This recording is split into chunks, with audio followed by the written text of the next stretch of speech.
Greetings, Sentinels. This is Universe Revealed, and today, the truth comes to light. Robert Pattinson will not be facing the Riddler, the Joker, or any of Gotham's classic villains. In The Batman Part 2, all evidence suggests he will be facing himself. What would it mean to see the Dark Knight battle a dark, twisted, and vengeful version of Bruce Wayne? It sounds risky, almost impossible, but the signs are too strong to ignore. And one clue in particular changes the entire narrative we thought we understood. I'll get to that in a moment, but first, if you're here, it's because you're passionate about the deeper twists of geek cinema, theories grounded in solid evidence, and details others often overlook. We're about to reach a major milestone on this channel, and your subscription could make the difference. By joining now, you become part of a community that doesn't settle for the obvious. A community that wants to truly understand the universe, not just watch it pass by. And tell me this, from which city and country are you watching this video? Leave it in the comments, because I read them all. Seriously. If this content is keeping you connected to the biggest news and theories from the nerd universe, then make the triple move. Like, comment, and share. Because this is only the beginning. In a recent interview, Matt Reeves dropped a line that almost went unnoticed, but if you look closely, it might hold the key to everything. In The Batman Part 2, we're going to do something no other Batman film has ever done before. Those words, so open and seemingly harmless, are a direct clue. And what's most intriguing is not what he said, but what he left out. Because if you review every cinematic version of Batman, we've already seen almost everything. Nolan's brutal realism, Burton's gothic decay, Schumacher's psychedelic chaos, even the existential satire of Lego Batman. Classic villains like the Joker, the Penguin, Two-Face, Bane, they've all had their moment. So what's left that could truly feel new? This is where Hush becomes relevant. It's not just about introducing another antagonist. It's about breaking one of the unspoken rules of superhero films, the idea that hero and villain are divided by morality, origin, or physicality. But what if the villain had the same face? That's exactly what Hush represents. A threat that doesn't come from the outside, but from within. An enemy who knows every trauma, every scar, every shadow in Bruce's soul. And if Reeves really wants to take Batman into unexplored territory, there is no bolder path than this. But there is a darker layer to that choice, one that could rewrite Gotham's entire visual identity. I'll get to that.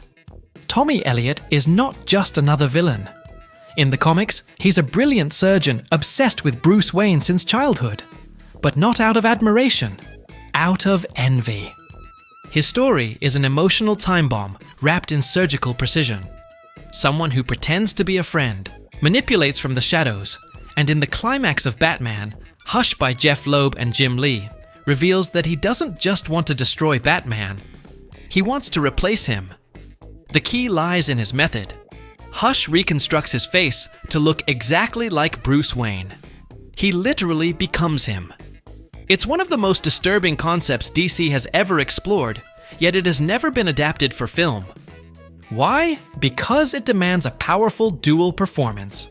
An actor capable of making you believe you're watching two different Bruces, one genuine, the other corrupted. And until now, no cinematic Batman had offered that range, until Pattinson. The visual tone of Matt Reeves' universe already sets the stage. Gotham is portrayed like a dirty mirror, a city where the line between justice and obsession blurs. If Hush emerges in this version, it won't be with white bandages and comic book aesthetics. It will be more intimate, more unsettling. A presence that infiltrates the story, looking at you with your own face, but with a darker intent. And if you think that sounds extreme, just look at what Pattinson has already proven outside of DC, because that's where the definitive clue lies. In 2024, Robert Pattinson starred in Mickey 17, a sci-fi film directed by Bong Joon-ho that, while it flew under the radar at the box office, showcased a performance that should have set off alarms at Warner. In it, Pattinson plays multiple versions of the same character. clones with different memories, personalities, and motivations. And the most striking part is that he makes each one feel unique and completely real. There are scenes where he literally acts against himself, confronting two opposing versions of the same human being. It's not just a technical exercise, it's proof of emotional depth and psychological precision. If Matt Reeves was looking for a way to push the Hush concept to its limits, Mickey 17 was the perfect demonstration that Pattinson could do it. That he could become Tommy Elliot, without ceasing to be Bruce Wayne. And there's one more detail.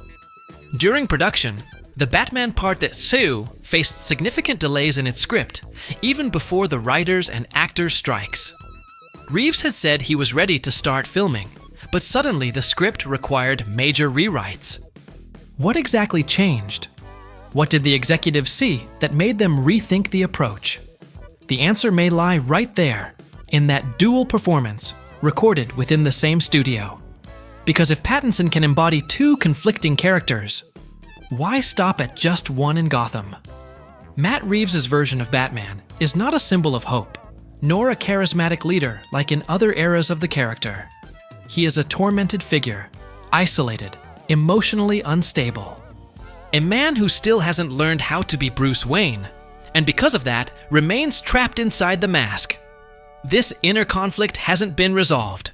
If anything, it has only grown more intense. In The Batman, we saw a Bruce who lived in seclusion, almost pathological in his detachment, barely connected to the outside world. That emotional disconnect, combined with childhood trauma and the legacy of a corrupt family, creates the perfect ground for Hush to emerge.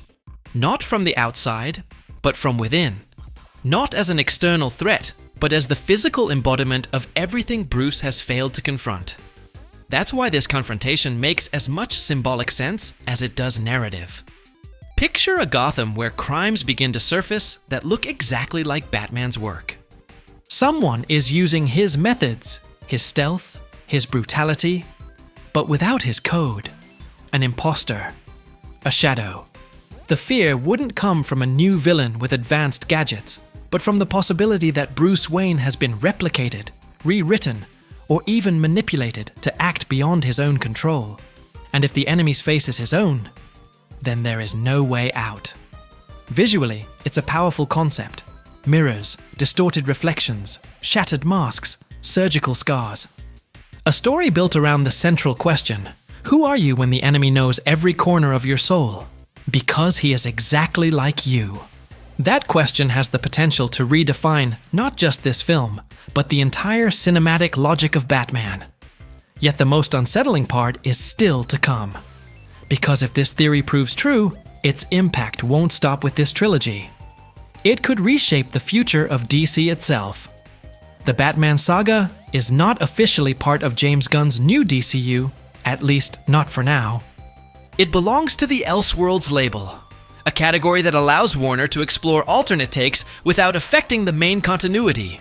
But if this second installment truly makes Bruce Wayne his own antagonist, the effect would go far beyond being just a parallel story. It would mark the first superhero film where the hero and the villain are, in a literal and narrative sense, the same person. Not as a metaphor, not as a late twist, but as the dramatic foundation of the conflict. And that would redefine what audiences expect from a character like Batman. It would move away from the traditional clash of good versus evil and replace it with something far more raw. Identity versus trauma.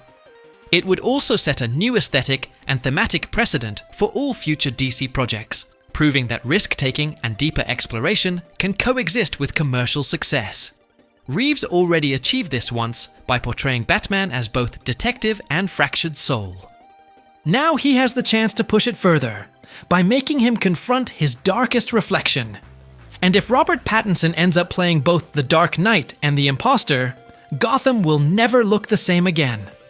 If this type of content brings you something new, if you feel these theories and clues are treated here with the respect this universe deserves, consider subscribing. We're close to reaching an important milestone on this channel, and your support can make the difference. By joining, you're not just helping the channel grow, you're becoming part of a community that values depth. not just surface-level entertainment. And before we close, I want to know where you're watching from. Which city? Which country? Leave it in the comments. I read them all, and I love seeing how far this conversation reaches. Thank you for joining us on this journey into Batman's mind, and into what may be his most personal enemy. Until next time.